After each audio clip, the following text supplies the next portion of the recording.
Welcome to Basics and Beyond, the podcast, episode 24. This is going to be exciting.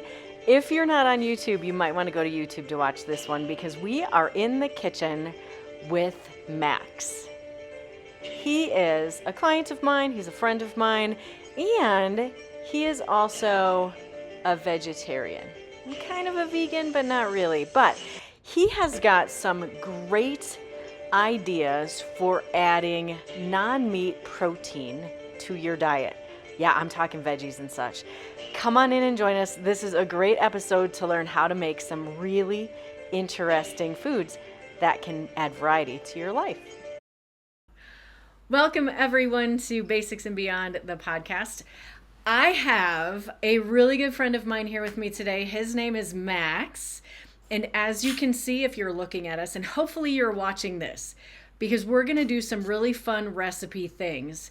And Max is with us today from his kitchen, which is very exciting. Yeah, from my studio kitchen, From which his is studio totally kitchen. Yeah, DIY. I love it.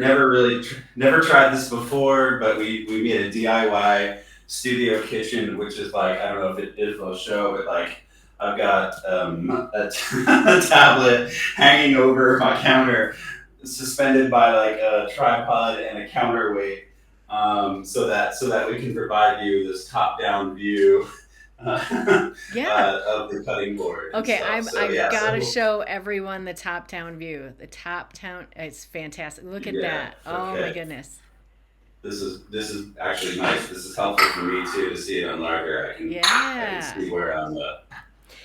Yeah. So Max, It's like a real cooking show. it is like a real cooking show, and I think that our plan is to do more of these. So since we're going to do more of these, let's talk a little bit about you. Would you tell everyone a little bit about you and why today? Why are we doing this? Why did we talk about doing this? Give us kind of a background and a what's going on kind Yeah. of thing.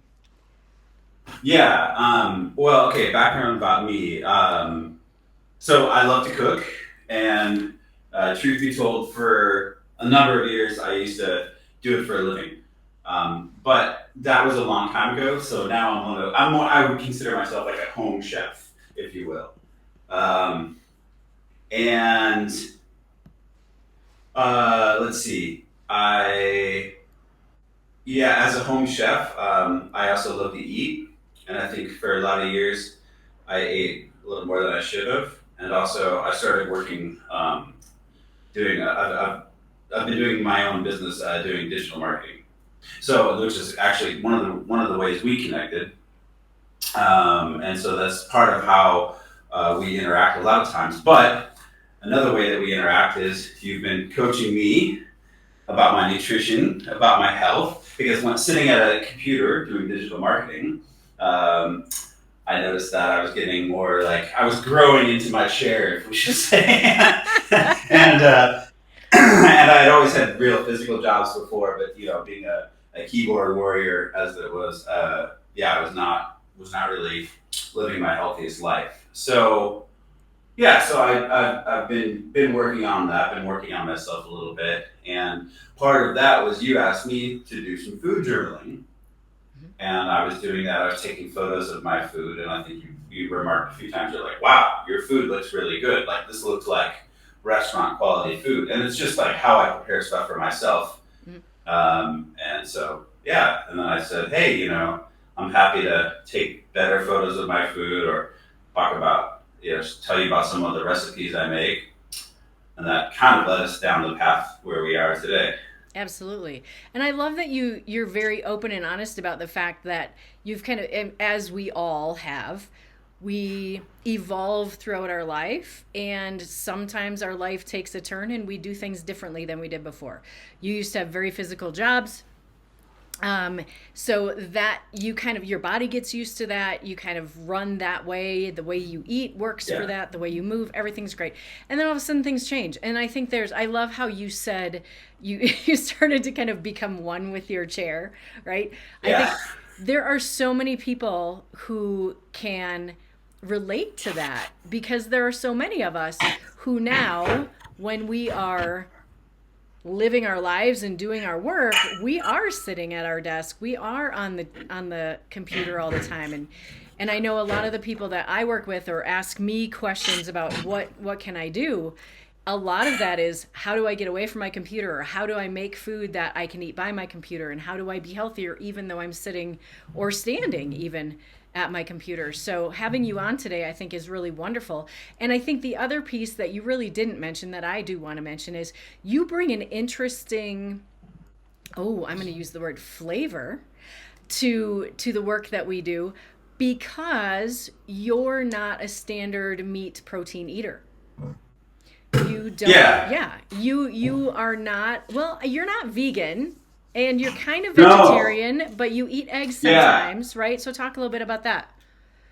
Yeah. So I grew up eating meat. Dad was a bow hunter and a fisherman, so I grew up eating venison and salmon and that kind of stuff. And then sometime after leaving the house, I realized that the meat I was eating from restaurants, or more likely from fast food, which is kind of crap. And I started to read a bit more about like factory farming processes and the steroids that went into the animals and the antibiotics that they had to give them to keep them from getting sick. And I was like, oh, that's gross. That's not like the meat I grew up eating. So I've been living a mostly plant-based diet for quite a few years now, and I know, and it's funny because I've definitely spoken to coaches before that are like, no. If you want to bulk up, if you're trying to like, do any kind of strength training or physical conditioning, you just need to be eating steak, or chicken, and the funny thing about that is, well, I have to say, like, it's not like I was starting from zero. I definitely worked out, went hard when I was like 16, 17, so I built a bit of mass then, is what I guess you guys call it, muscle beds. So I had something there to spring back from. Sure. But and then like since I've been working with you, I have like introduced like a bit of like the whey powder protein shakes back into my diet, but yeah, I mean, I don't eat chicken. In fact, like I was telling you before, like garbanzos and lentils are some of my favorite snacks. Mm-hmm.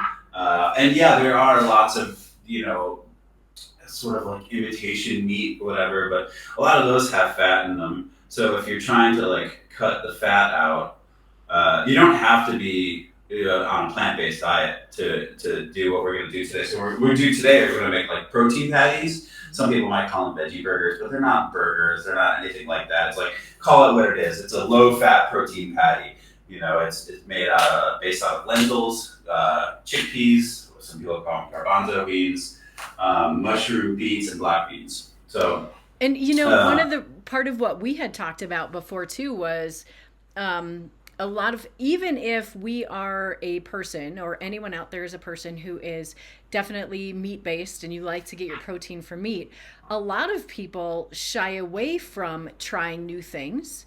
And nowadays, people have issues, some people struggle, I should say, with finding veggies to eat, finding enough fiber to eat. People tend to run low on those things.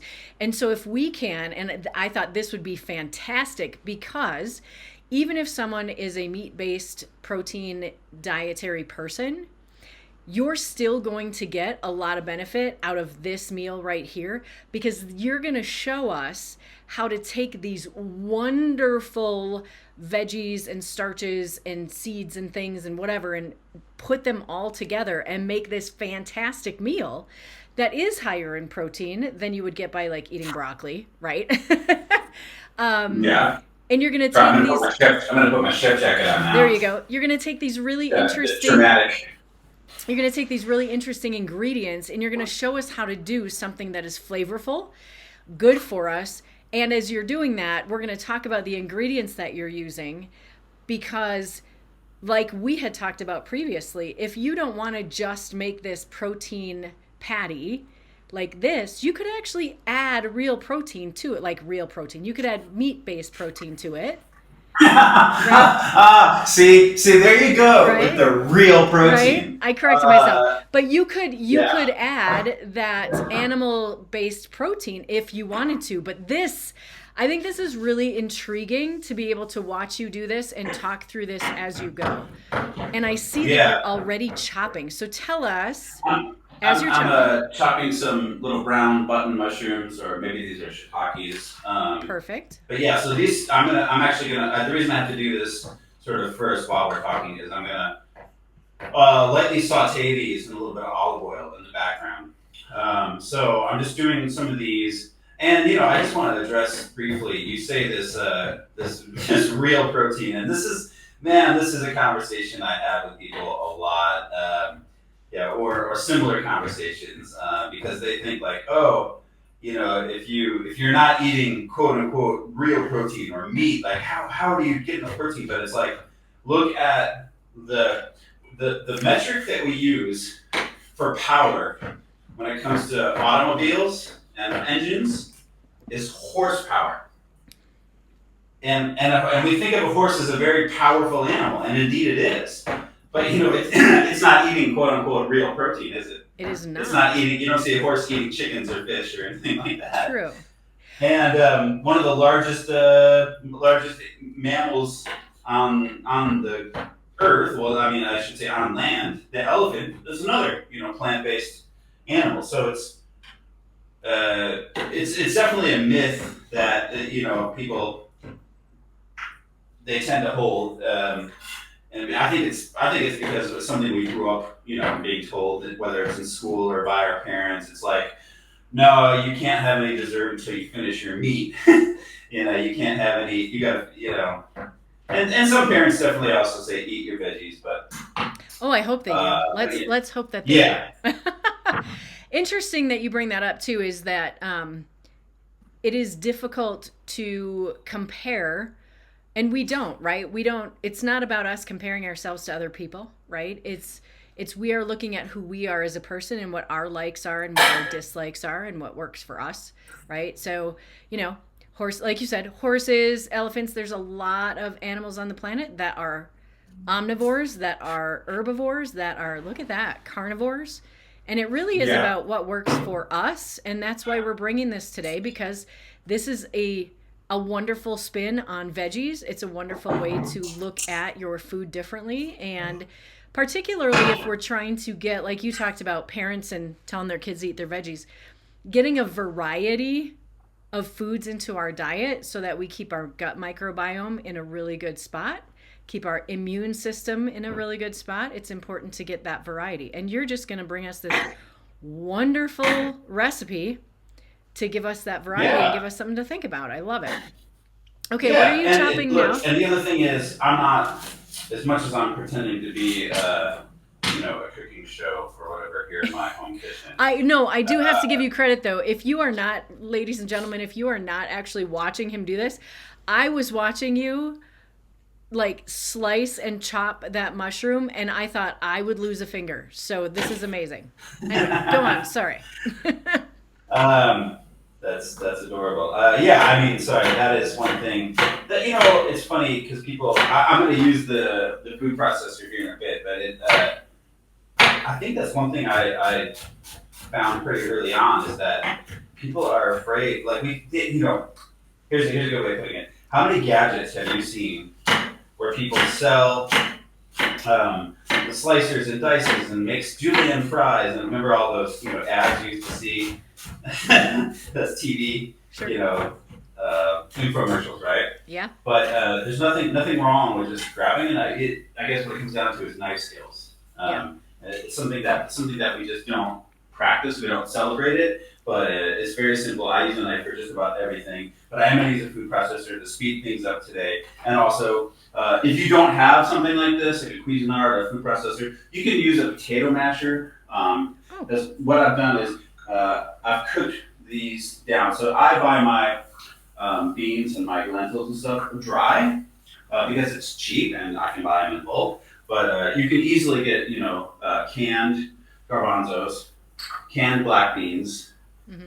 Got to see where the camera is here, right? Mm-hmm. And then The lentils tend to come dry, but they cook, if you soak them, well, if you want to soak them in hot water for like an hour, and then cook them, or I tend to just soak them the night before, and then the next morning, once they're soaked, they only take about 10 minutes before they're chewy, or 20 minutes before they're like a little softer. Mm-hmm. So so it's actually not as hard. People shouldn't feel intimidated, I guess, is what I'm coming down to here. Sure. And just buy your ingredients whole. Sure. So what you're saying is you can buy garbanzo beans and black beans and lentils, obviously, whole, and then just soak them and do your thing. Or lentils, though, if I remember correctly, and I think you just said that, lentils you pretty much have to buy and soak. Yeah. Yeah. Okay. Yeah, I don't really see lentils in a can, or gotcha. I don't think you should buy them frozen or anything like that. No, sure. just buy them, and they cook actually really fast. Sure. And okay, why don't you hit us? I'm gonna go stir the mushrooms. Why don't you hit us with some facts about lentils and how much protein they actually have? Because people will be impressed. I think you will be impressed. So I'm going to quickly talk about, while Max is over there stirring the mushrooms, talk a little bit about all of the ingredients that we're seeing in front of us. And if you're not seeing them, that's fine. However, so we have onion, we have carrots, and we know that we get some really great vitamins from carrots. Very important. Think eyes, vitamin A, right? We have garbanzo beans, which are chickpeas. Now, chickpeas are really interesting. I don't know.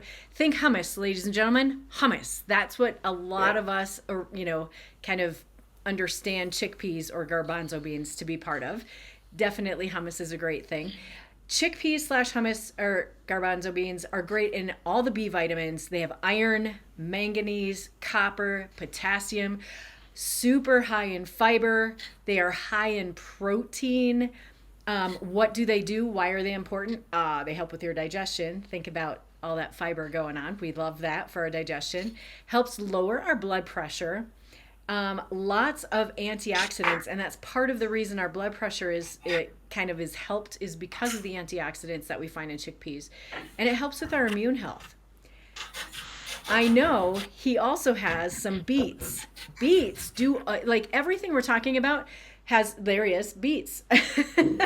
Yeah. This is a raw beet. I went ahead, just to save time, and I boiled it for about 10 minutes, and I've cut it, where's the camera, here it is. So I've cut them into wedges and boiled them for about 10 minutes. So so I did that, but this is in raw form. It's just a red beet. Gotcha. You can buy them canned. You can buy it so you don't have to mess with it.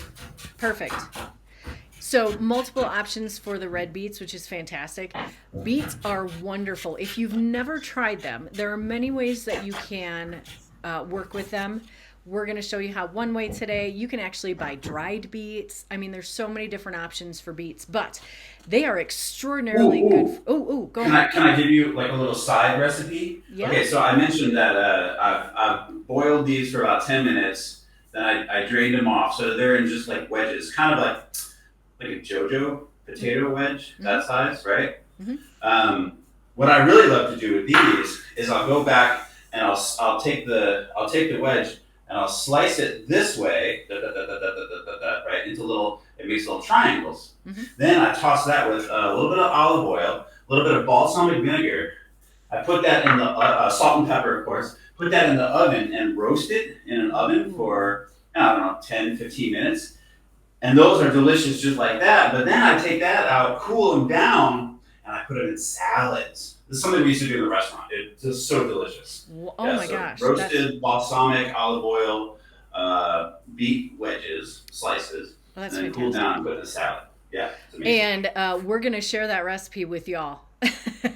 Because I want that recipe too. We're going to be sharing that recipe for sure along with this one. That's fantastic. So those beets have a ton of folate, copper, vitamin C, manganese, potassium, a great source of fiber, again, magnesium, iron, B6. All of those things are fantastic, and we don't get them from meats. We don't get them from dairy. We don't get that. We get those important vitamins and minerals from the vegetables and those carbohydrates that we eat. What do beets do for you? Again, it lowers your blood pressure. Interestingly enough, it prevents Did you mention that these are full of, like, what are they called? Flavonoids? flavonoids. Flavonoids. Yes. What are those again? Flavonoids. I never understood that. They're an antioxidant. Okay. Polyphenols and flavonoids are antioxidants. What do antioxidants do for us? That's a good question, Max. I knew you were going to ask that next. Yeah, basically, that's what I'm asking. Sure. So antioxidants are anti-oxidative. So if we think about one of the most detrimental things in our body to our cells and our cellular health is oxidative stress or oxidation. So if we have a bunch of oxidative stress, which is, think about mental stressors, psychological stressors like work stress, relationship stress, even those stressors that you have from the things that help us be healthy, like training and running and all of those things, that causes oxidative stress on our cells. So oxidative stress is very natural. What we need to do, though, and what our body needs us to do, is to make sure that we take in antioxidants to help fight that free radical damage or that oxidative stress that we have in our body. So that's why antioxidants are so important for us. Does that answer your question, Okay. Max? Yeah. Good. No, I know. You know what? On some level, I know that stuff, but I don't know it on, like, the science level. You know. Yeah. You're smart like that. Oh, you're so good. I just know it's good for me. It's good for you. Just know that. It's good for you. Also, though, I love this, and I think it's so important to talk about things, because honestly, a lot of people are anti-beet. I don't understand. I love them. I think they're fantastic. But beets, other than lowering your blood pressure and improving your circulation, because those two things go hand in hand, beets help with your immunity. Beets are great for skin health. What? Yes. So if you've never tried a beet, you might want to try one. Take a beet, try one. They're kind of fun. Try some beets. Try some beets. Take a beet and try some beets. Lentils, it's interesting. Okay. Oh, go ahead. No, yeah, I'm gonna make some noise actually over here. Okay. I don't know if you can mute me or just you know what, you can always, like, pause the recording. So something else I didn't talk about. I'm running out of little dishes to show things off in. I did these yesterday. I bought a big bag of oats. Okay. Just plain old oats, and then I toasted them in that big cast iron skillet you saw me a second ago take the mushrooms out of. So these are some toasted oats. I'm going to be using this as a binding agent. This is like maybe a third of a cup. It's not many. I'm going to throw them in this really quick and kind of pulverize them with a couple of pulses. So I just wanted to mention that, but also it's going to be loud, so it's going to. I'm afraid it's going to. We're going to pause us. Go over your talking.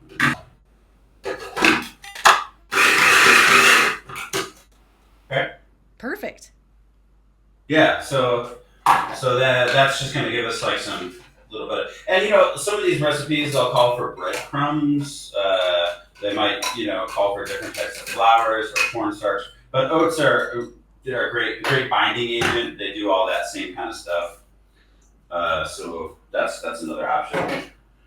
Let's see. That is a really good thing to know, and not something I think that we think about very often, is like, what are those replacement for things? Because there's a lot of people who say have like a gluten intolerance and things like that. And so yeah, I think that's a great alternative. So if we're using the oats as a binding alternative like that, would you suggest always toasting them first? Is that the key?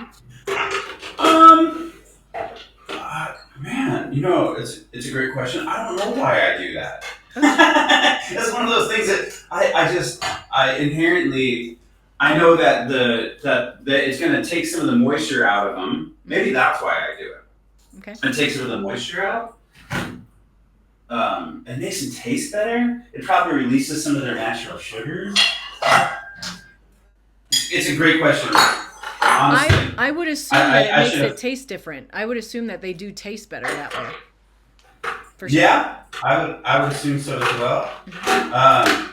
So I'm gonna just run through. This is another one of those things you could totally do this.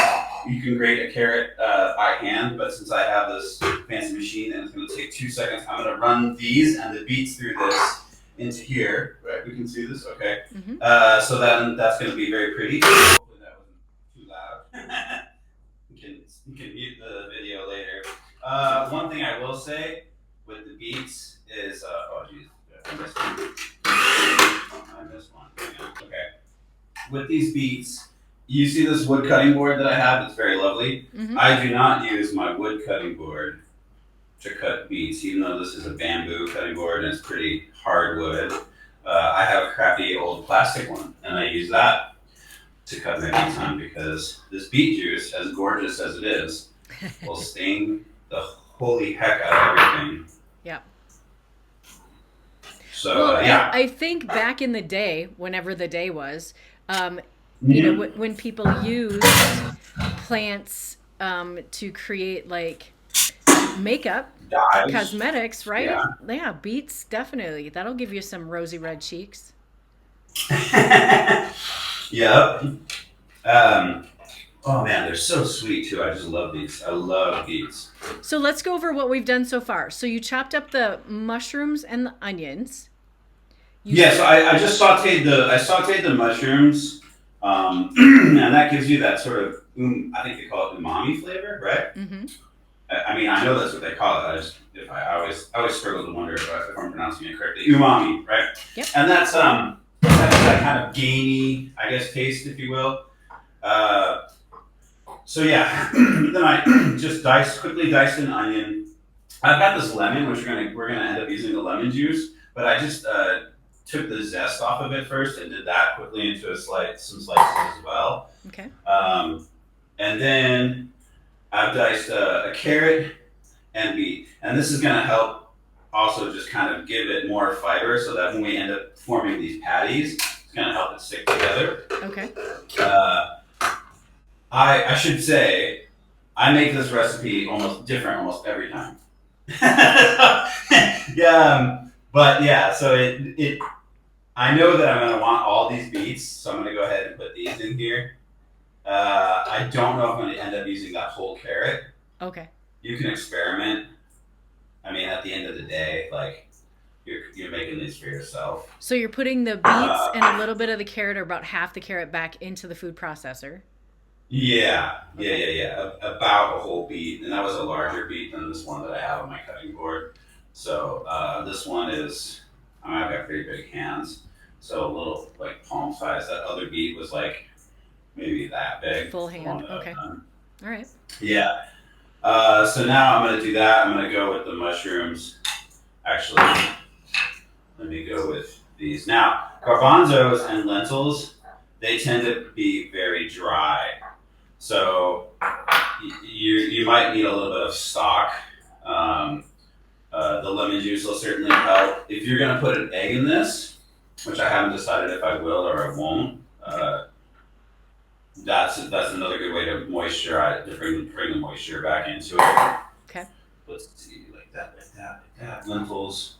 So you're putting all those things back into the food processor. Yeah, and I'm gonna have to do this in batches a little bit. It's not food processors, not quite as big as the ones we used to have in the commercial kitchen. Another thing is I'm gonna juice my lemon, but before I juice my lemon, I was taught to always roll your lemons. Oh. So I'm just using my palm like this essentially, and that releases some of the juices. Okay. Same thing with limes. I did not know that. Pressing it down, and you can feel it become squishy, if you will. Okay. I've got a simple strainer here, so now I'm going to take that, go like this. Use this dish very easily. So you've rolled the lemon, and now you slice the lemon, and now you have a strainer. Yeah, and I'm just going to go attack it, murder its guts. With the spoon, because I don't have a fancy, citrus squeezer. Gotcha. We just use what we have. the old school kind of way. And then after I'm done murdering its guts, the other reason I like to use a spoon is because I'll take some of that pulp out, get it from the seeds, and I'll throw some of that in there as well. Oh, okay. Yeah, I love lemon pulp, lime pulp. I think it's good for you too, just like what pulpy orange juice is good for you, right? There you go. Yeah, in this case I can just push it through. All I'm really doing is taking the seeds out. And if I'll be honest, sometimes when I make it for myself, I don't even worry about the seeds, I just grind them up. So yeah, there's some lemon pulp. Okay. Okay, like that. Okay, so that's juice of 1 lemon. I'm gonna pour that in there. And I'm gonna also probably put some coconut oil, I should have mentioned that. Okay. I think coconut oil is also very good for you, isn't it? It is absolutely wonderful. I use a lot of olive oil in the kitchen, but I think coconut oil has some extra. Coconut oil is nice anti-inflammatory properties to it. I'm such a dork. Yeah, I was putting it into here. I thought I was pouring it into there. that little masher. Okay. Right. Use a spoon. Get some of the big chunks off the top. I guess the concern here is that you just don't want to make it too wet. If you make it too wet, which will help everything mix, then you're also creating it so wet that you're not going to be able to form it into patties. And then the ultimate goal here is we're going to end up putting this. I'm going to end up sautéing them in my cast iron skillet, but a lot of people would choose to put them in the oven and just do them like that, little patties in the oven. Even add. You know what's funny is that I looked last night and I saw that I had a jar of stock, and then I just went and looked at it and it was not stock, it was something else. Another side tip, I keep all my carrot and onion ends and I make stock out of it. I just keep it in a bag in the freezer, which is because, again, that was the way I was taught by some very skilled, talented chefs. So you take all the ends and you do that for a couple of weeks and you keep them in the freezer and then you make stock with those, right? Sometimes a couple of days, depends on what I'm cooking, but yeah, and then a lot of times, and here I'm going to go with a little bit of fresh cracked black pepper. But yeah, the carrot ends and the onion ends and even the skins and even my my garlic skins and the butts of my garlic. I'm going to go with a few pinches of salt. I did pre-salt the beans and the lentils and the chickpeas as they were finishing cooking. Oh, okay. So there's already some salt in there, and I find that if you're buying a can, that's one thing. But if you're cooking it as it's done, if you need to drain the water off, drain the water off. But while it's hot, the beans and everything absorb salt. This was some cumin powder that you saw me just add. And then I'm also, if I can find it, I'm also going to add some smoked paprika. Mm. And if you like things a little spicy, which I do, you can add a little bit of cayenne or a little bit of chili powder. And that's really the key when we're looking to try new things, or when we get kind of bored with what we're used to eating. Spices really do make a huge difference. Yeah, I think obviously salt and pepper. Some people sometimes are afraid to use salt. This is thyme, dried thyme. But yeah, salt it just makes everything taste better. Mm-hmm. Honestly, pepper is great, but one that people here's a little bit of olive oil. One that people really overlook is cumin. Cumin, it has this earthy flavor to it. I like it to a lot of things. It's very delicious, I think. Obviously, most like Mexican dishes, I think that's where I learned to cook. Use cumin a lot. I spent some time in Mexico, Guatemala, and they put cumin in a lot of their food. I consider it clover.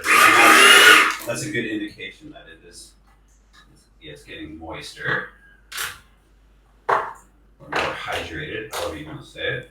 And It's interesting that to me there really isn't an exact science to this, which I love. I love that you're hitting the food processor a little bit, taking the top off, checking it out, seeing how moist it is. Is it making a patty? Is it not yet?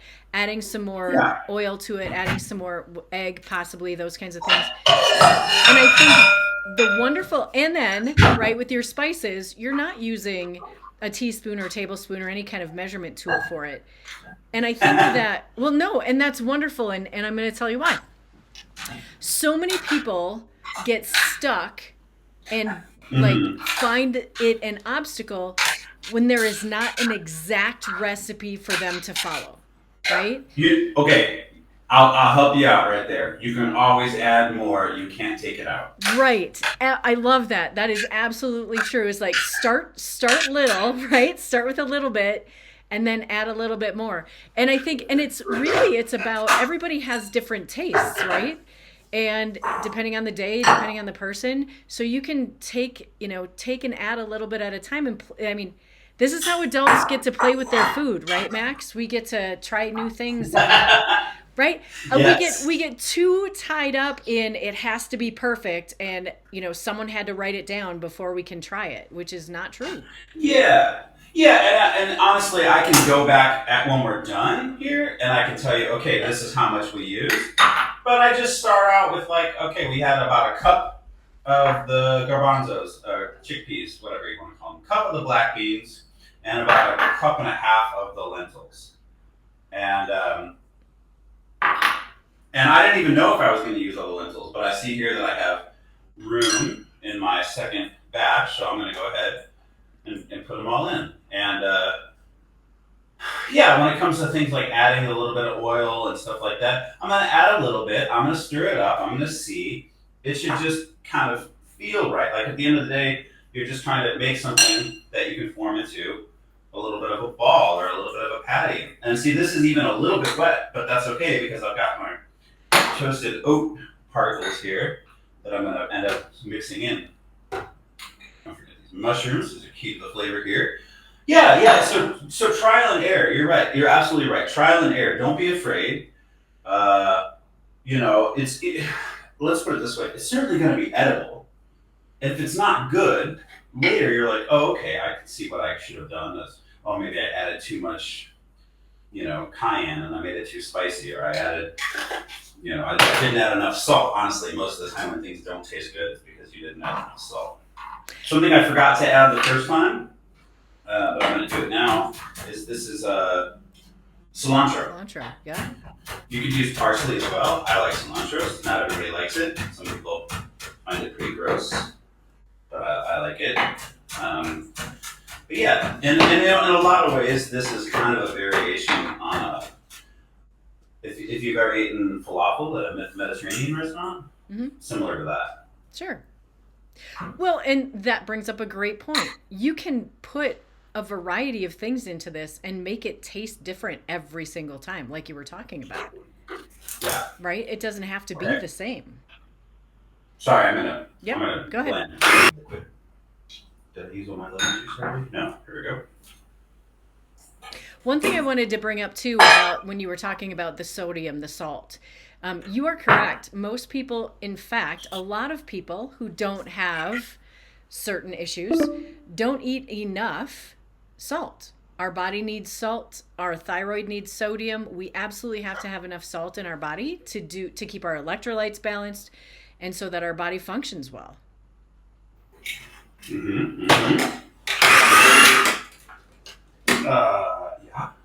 I think if you eat a lot of processed foods, you're probably eating more salt than you know. If you're making your own food, you're probably undersalting it. Yeah, and that's one thing that when I have clients come to me and they're changing their diet, right? And we're slowly getting them to eat more natural foods, we slowly introduce dropping a little bit of salt into every meal because they're taking out those processed foods. Put salt in my water. I do, People are yeah. gonna think that sounds crazy. No, I do No, too. if I in my sports bottle, if I'm going out for a long walk or a run or a hike, I crush it up. So I start by adding salt, a little bit of salt to the bottom, and then either a pinch of sugar or some sort of sweet like honey, something like that. And then I add a little bit of hot water, mix it till that all dissolves. Then I add my cold water, but I also crush up a quarter to a half of a lemon in there, Mm-hmm. and that makes it electrolyte, Yep, like better than any Gatorade or anything you're going to buy. for sure. And the lemon actually has enough staying power that if you just leave it in the bottle, well, when you go to fill it up, it'll still taste like lemon. A little bit of water.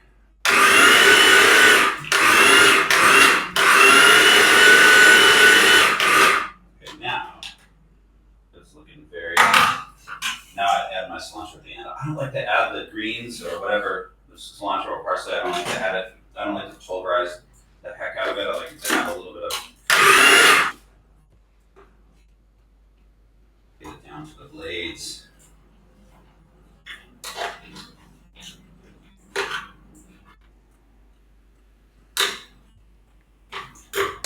think we're almost there.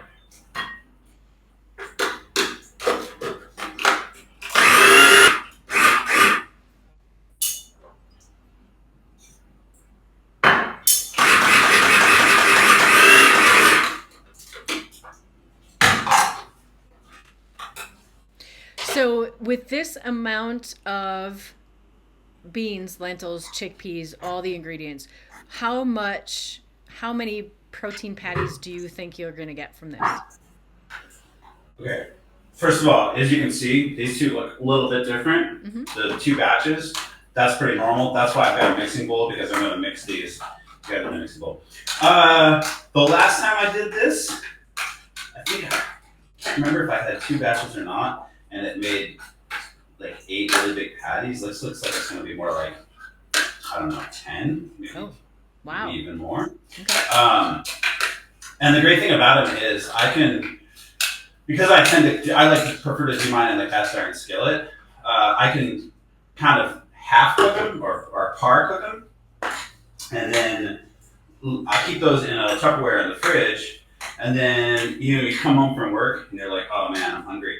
Just pop one of those babies in. I mean, they're already cooked. In this case, there's nothing that's going to go off. That's another reason why you don't have to worry when you're using plant-based stuff is that it's like the raw ingredients are not something you should be afraid to handle. You shouldn't be afraid of eating it undercooked. Sure. But yeah, so you can par cook them, keep them in Tupperware in the fridge, and then just throw them back. Whether if you want to do it in the microwave, although I prefer not to microwave things, but yeah, throw it back in a skillet on the pan, on the stove. You can do a bun if you want, or you don't have to do a bun. Another great way to enjoy these is just with like some kind of light dressing, like a tahini lemon dressing. Ooh. I could see crumbling it up into a salad too. Yeah. Oh yeah. I forgot to say. Yeah, it's something else that we did is wow, I need a bigger baking bowl. we had them sort of pre-cooked, right? And then we came back and made slices out of the patties, and sautéed those up, and then I put those in fajitas. Oh, like nice. Almost like you would with like steak strips or something. Mm-hmm. Oh, that's fantastic. Yeah. Lots of ways that you can take, whether it's this, a vegetable based or a non-meat based patty, or even a hamburger patty. Like lots of ways you can take that as your base and then move it into different types of meals for yourself, like a salad or a fajita or things like that. That's fantastic. Yeah.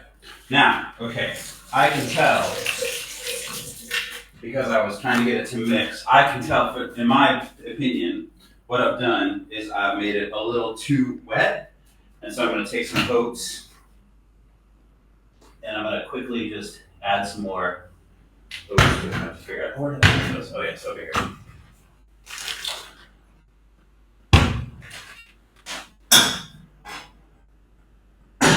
So you've added all your ingredients, you've mixed them all together, you've blended them up, you've got them in a mixing bowl, and it's a little too wet, so you're just going to add a little bit more oats to it to kind of firm it up for yourself. And probably some garlic powder, something else I didn't mention. Okay. So let's do this. Can we pause? I will do like TV magic. I'm gonna do some oats and then we'll continue in a second. Perfect. There we go. Okay, and through the magic of editing, now we have some toasted oats. These ones got a little toastier than I would have liked because I was trying to do 10 things at once. That's all right. At the end of the day, as long as they're not too black, they're not going to taste good. And because since we're almost ready, I'm just going to get my pan going. I apologize that I couldn't have a pan both over the counter and over the stove. That's okay. So you're using a cast iron skillet? Yeah. So I try to use cast iron whenever possible. I don't know. They say that Teflon pans are safe as long as you use wood, but I don't know. After everything I've heard about them, I tend to prefer not to use the Teflon coating ones. So yeah, 1 second while I just do.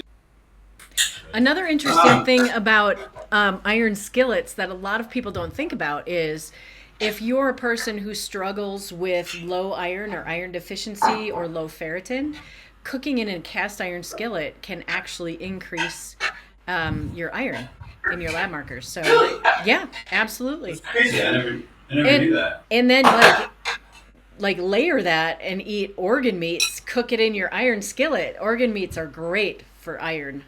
Yeah. So yeah. Okay. Yeah. Yeah, actually, a lot of my family, they still hunt and butcher their own animals, and so when they kill an animal, they all the you mentioned the organ meats and stuff, all of that gets used. Oh, absolutely. So good for you. Something else, I know, again, a lot of people don't have a food processor, but if you're doing things like this where you toast oats and you just want to pulverize them, if you have one of those little countertop coffee blenders or coffee grinder things. Sure, that's a great idea. Those work great for herbs and stuff. Now, if you are going to use it for dehydrated garlic or things like that, like chili peppers, you're going to want to give it a good wash before you do your next round of coffee beans. Or you could have some really interesting coffee. A lot of true coffee aficionados will say that's like sacrilege. You should never be using your coffee grinder for anything other than coffee. All right, these are binding a little bit better now.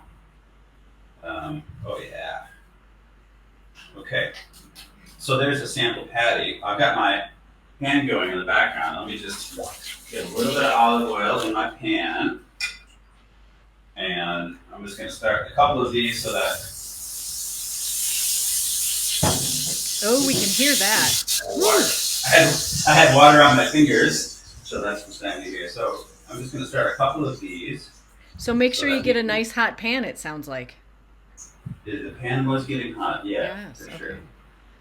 I like to get these, pretty flat, pretty round, and I just hand shape them.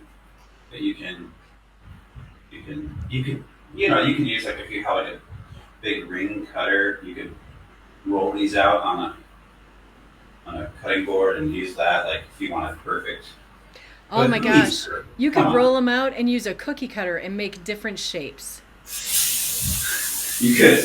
Although you should caution people because if you try to do anything too clever, like star shape or something, the corners are going to totally break. Sure. Absolutely. Yeah. Don't be afraid to also just taste a little bit of this to see if it tastes good. Because again, it's raw, but it's not raw meat, even though it's all pink. Right. Like hamburger. Yeah. So it's raw veggie stuff. It's not raw meat. It's raw beans and lentils and chickpeas and I didn't add before garlic, but I'll add some now. I would have also used raw garlic, but I didn't think of it at the time. That's maybe, I don't know, a tablespoon of garlic. I think maybe we used for all of this, maybe 2 tablespoons of cumin, maybe a teaspoon of salt. I only use a very small amount of black pepper. And to be fair, I'm kind of like, I wouldn't say I'm rushed, but I'm doing this while trying to also talk about what I'm doing and not giving it my full attention like I normally would. So Right. Yes. It's a different thing when you have later, to cook and talk about it. Later, I think I'm going to watch this and I'm going to cringe. Be like, oh, why'd you say that, dummy? Oh, you forgot to say this, dummy. You forgot to put that ingredient in there. Jeez. Oh, but like we talked. Rehearsed. But like we talked about though, Max, head. the great thing is, and I think we have to keep that in mind, is that when we're cooking for ourselves, we get to choose and we get to play and we get to try new things. And if we take the onus of everything has to be perfect out of the equation, we can enjoy it and we can make it fun. And I think about, as I'm watching you create this and do different things, I think about, wouldn't it be fun to, if you're a family and you like, let's make something really interesting together, and you can ask the kids, right, whatever age they are, what do you want to put in this? What do you want to try? Should we try this? Should we try that? So I think it's not about being perfect. It's about saying, hey, I'm going to give this a shot and I can modify and adjust and I can play, and it's fine. It doesn't have to be perfect. Speak for yourself. Some of us are perfectionists. Okay, well, but interesting though is until or unless we allow ourselves to be imperfect, we will never try and we will never get to be closer to perfect, right? Because if we assume that we have to be perfect right from the jump, we're never even going to try. Right? So in order to try anything new, you're going to walk in as a novice, as someone who is not perfect, as someone who's just in there practicing. That's what I call it. Just go practice that. Whatever habit it is, when I'm working with a new client, I just got a new client the other day and we got her on her new plan for the next 2 weeks. And I said, here's what you're going to do. You're just going to practice getting more water in every day. It's just practice. Yeah. So, yeah. Oh, that was a hard one for me. I'd fill up my sports bottle, and after like the, I don't know, 3rd or 4th or whatever, I was like, wait, how many is that? I forgot how many. And so like I was trying to keep a track, write it down. I was like, I had either like 4 or 5 or 6 of these sports bottles today. And so then I took some dried black beans, and I had one of these little ingredients cups, and every time I filled up my bottle, I would drop another bean. Oh, smart. There you go. So at the end of the day, I'd be like, I could go back and count. That's a great idea. Yeah, I just kept it next to the water filter. Mm-hmm. That's a great idea. I love that. I'm going to use that. I'm going to share that with some clients I have. That might help some people. Yeah, you could do it with marbles in a jar or, whatever is handy. So now you're making your patties. Yeah, so now I'm just pre-doing these because, you asked about how many you think it's going to make. So there's 2 in the pan, which I need to go flip. So that's 6. This is going to be number 7 and number 8. And am I making them perfectly the same? No, definitely not. Again, I'm not, I'm focused a little bit on talking about it at the same time. You had mentioned also a lot of people. You had mentioned earlier that you would, quote, par cook them. Is that what you said? Can you explain that a little bit? Yeah. Yeah, so the same way, like, some places do this with their pasta. They'll par cook their pasta, so they only maybe cook it for like 6 minutes, and then they keep it in like a little bit of oil in bags, and then when they have to do a really quick dishes, they'll bust it out and keep it in the fridge. You can't keep it like that for long with things like pasta, but sure. Here's our pan. So this is one side flipped over. Oh, nice.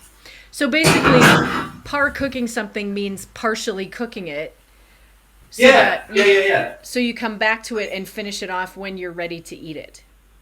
Yeah, for sure. And like restaurants will do this with different proteins, chicken and things like that. So they cook it where it's undercooked. You can't do it with steak, and I don't think anyone does it with fish, but yeah, chicken, good example.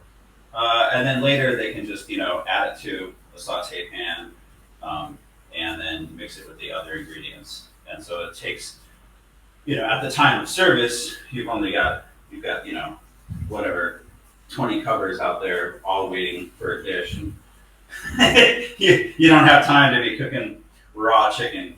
Sure.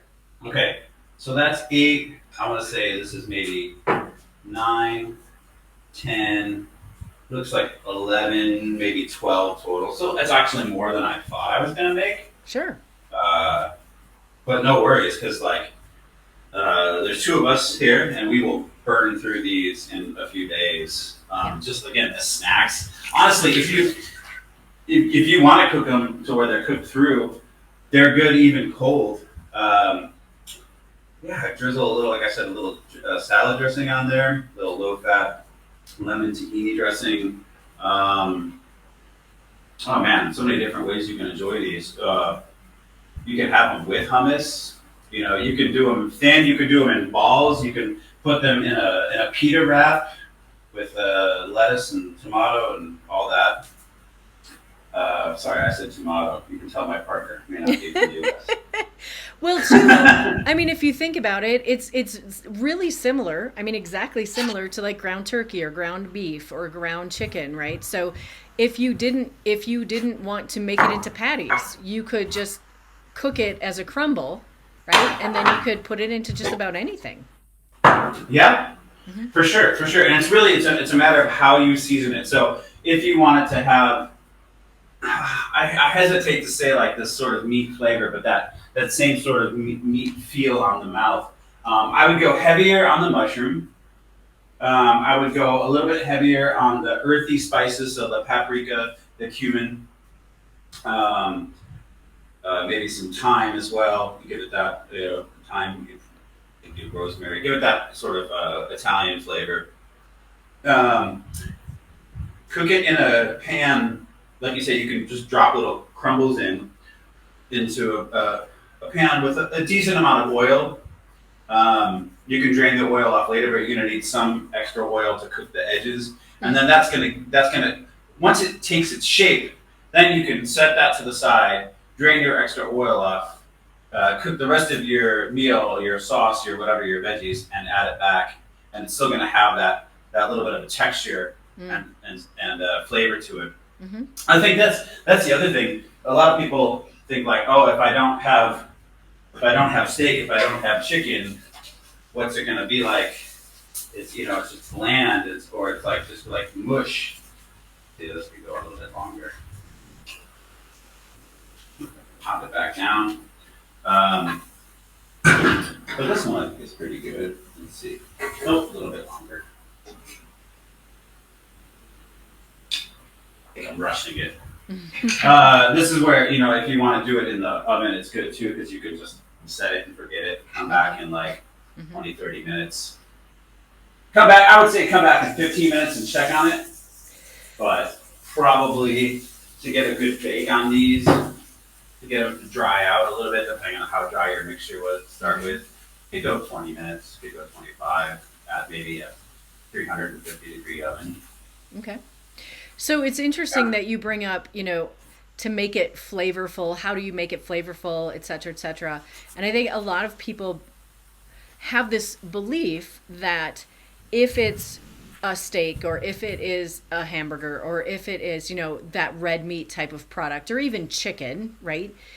We assume that it has that naturally great flavor that we love from the restaurant, when in fact, you still have to use spices when you cook at home 100%. To give that 100%. flavor. So if you were going to give someone, so you talked about the earthy spices, right? What else what other spices could you add to this to make it interesting or different?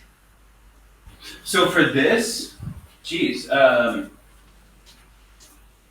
you wanted to give it more of a Asian, Indian vibe, if you will, you could introduce some sesame oil, some turmeric,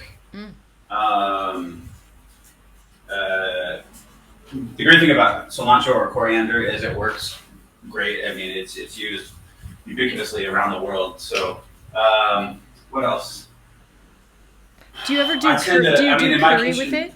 what? Do you do curry with it? Have you ever tried Yeah, curry? no, Yeah. that's what I was gonna say. So yeah, so you do this and you want to actually do. Here, I've got some right here. Some turmeric, right? Mm-hmm. If you add some turmeric powder, which is another great earthy flavor, Mm-hmm. but I will, again, if you don't cook with a lot of turmeric, watch your cutting board if it's something that's going to absorb color. Mm-hmm. Turmeric is another one of those that, like, don't wear a white t-shirt. Right. But no, it's got a great flavor. It's something I actually put in my lentils, even when I'm just going to eat them as a snack. And turmeric is Yeah. awesome for your Yeah, I've health. heard that. Yes. It is a great anti-inflammatory. Turmeric is fantastic. Yes. Yeah, no, I've actually heard that. I think that's one of the reasons I started using it more.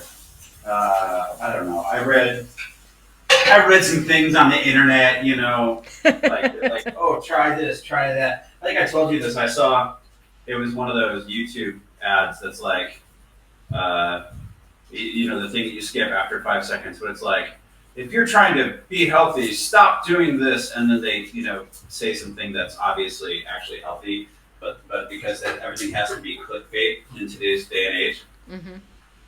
Yeah, but I did. So after like skipping that ad like 20 times, I let it play for a couple minutes, and of course they tease it out. But if you let it play long enough, they're like, yeah, eating things like turmeric and beets, and there's some other things they mentioned, and I was like, oh wow, I already do a lot of those things. Right.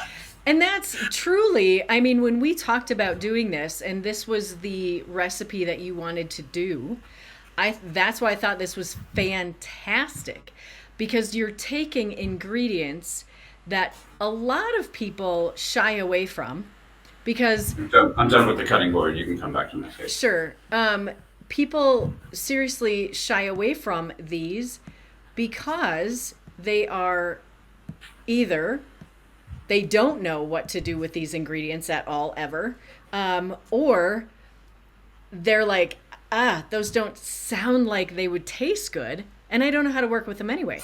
So to be able to have you on and show how you can work with them and how easy it is to work with them, I think is really fantastic, because not only is it something interesting and it's something different, and it shows a variety of foods that you can use and in everyday life, but it's also extremely healthy. They are extremely healthy. And if, like I said earlier, if you are a meat eater, that doesn't mean that you can't have these. You can still have your meat, but this is a great way to get some variety and add some different antioxidants, add some different foods into your life that can give you more fiber, that can help with your immune system, with your digestion, with your cardiac health. Everything we've talked about. Go ahead. I think it was some of my parents and their friends. Sorry, not some of my parents. Some of my parents' friends have been told that they actually need to like cut down on their meat, and that they should only be having it like 1 or 2 days a week. And that was so it's not even that they're trying to be healthy or they're experimenting. It's like they've directly been told, hey. Well, and I'm going to push back on that a bit, because that's not necessarily true. That depends on who you are and what you're doing. But I'll tell you, if they were to, my coaching, I come from a place of abundance. I don't look at what do we have to take out. I look at what can we add in. So if we have someone who has certain cardiac issues or things like that, if we add in some of the things that we just talked about today that you're just using, we can improve their cardiovascular health without having to take away things like that. Right? Cool. Yeah. So it's for me, it's all about what can we add to your life to make it better, to make you healthier. And then sometimes, right? Like, honestly, if you're out there eating Pop-Tarts every day, we should eventually, those will probably go away, but that's only because we've added in some good stuff and your body's you're just not going to want it anymore. So. You bring up a good point, which is like, yeah, I think if you're already eating crap, then then you're going to need to do some shifting away from some of that. But Yeah. you know, yeah, there's nothing wrong with eating meat. Like I said, I grew up eating meat. I just at a certain point just decided like, oh, I'm going to go in this direction. And the more I did that, and the more I experimented with it, I found that it worked for me. And after so many years of doing it, you know, I like a lot of people, I didn't go to a doctor or get a checkup for a lot of years.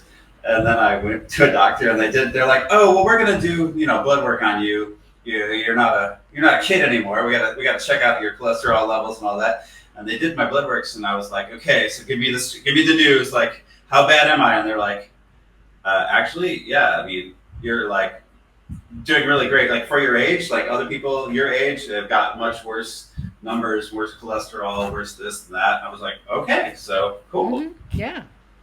And you hit it right on the head, right? It has to, everybody's different, and it has to fit your lifestyle. And if you can try new things and see if you can add in some wonderfully healthy, you know, options or, you know, side dishes or things, I think that's fantastic. And you are scooping out some amazing looking food right there. Yeah, so I went ahead, I added some cheese. I did this like this. I added some cheese. But these are our patties, and yeah, they're a little charred around the edge, but that's okay. This is not the par cooked version. Okay. This is the ready to go on a piece of bread, or ready just to eat like that. You can also just garnish these with a little bit more cilantro or parsley, a couple of fresh tomatoes, and man, that would be good just like that. I'm gonna try one. You can gauge my reaction.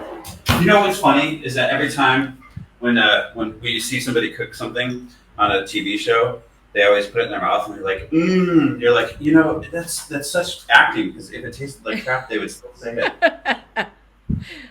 Oh, gosh, that cheese looks amazing. I have to tell you, it's about dinner time for me, so that looks fantastic. White cheddar. White cheddar, okay. Woo! It's hot. Holy crap. No, actually, I do like it. I mean, of course, I'm biased. It's my own recipe. Yeah. Of course I'm going to say that. Awesome. No, I think it's well balanced. The citrus, you know, besides giving it a little bit of liquid, the citrus bursts through, and I think that's something that's important.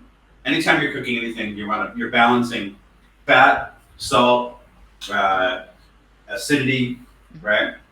And sometimes sugar, depending on what you're going for. But yeah, the balance of those, generally 3 to 4 things, is what makes things taste good. Awesome. So in that line of experimenting, just think like, okay, is there some fat to it? Is there some citrus? Is there a little bit of salt? You know, like if you have those, it's going to taste great. Awesome. Well, Max, I want to thank you so much for being with us today. This was fantastic. I love that we were able to kind of get that top-down view and watch you do some cooking and talk to you about your experiences and what brought you to this. And you're so darn intelligent when it comes to cooking, and to just hear kind of your story and the story of how you kind of come to cooking and how it works for you. And you've brought us some really good ideas. I'm really excited to share the recipe and the notes for everyone, and to share, just different ideas. I think that's fantastic. I appreciate you. Thank you so much. This was fantastic. I appreciate you. I'm gonna go enjoy this lovely meal I just created. I think that's a great idea. I would love to share that with you, but I'm gonna have to go have something different. Thank you so much. Well, you've got the recipe now. I know. Great. Thank you.